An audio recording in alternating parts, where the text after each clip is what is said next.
অতঃপর তার মাধ্যমে মরে যাওয়ার পর জমিনকে জীবিত করেছেন এবং তাতে ছড়িয়ে দিয়েছেন সকল প্রকার বিচরণশীল প্রাণী ও বাতাসের পরিবর্তনে এবং আসমান ও জমিনের মধ্যবর্তী স্থানে নিয়োজিত মেঘমালায় রয়েছে নিদর্শনসমূহ এমন কওমের জন্য যারা বিবেকবান। ১৬৫ আর মানুষের মধ্যে এমনও আছে যারা আল্লাহ ছাড়া অন্যকে আল্লাহ সমকক্ষরূপে গ্রহণ করে, তাদেরকে আল্লাহকে ভালোবাসার মতো ভালোবাসে। আর যারা ঈমান এনেছে তারা আল্লাহর জন্য ভালোবাসায় দৃঢ়তর। আর যদি জালিমগণ দেখে, যখন তারা আযাব দেখবে, যে নিশ্চয় সকল শক্তি আল্লাহর জন্য এবং নিশ্চয় আল্লাহ আযাব দানে কঠোর।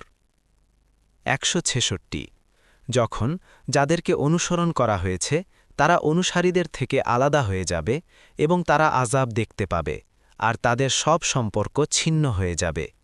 ১৬৭ আর যারা অনুসরণ করেছে তারা বলবে, যদি আমাদের ফিরে যাওয়ার সুযোগ হতো তাহলে আমরা তাদের থেকে আলাদা হয়ে যেতাম, যেভাবে তারা আলাদা হয়ে গিয়েছে।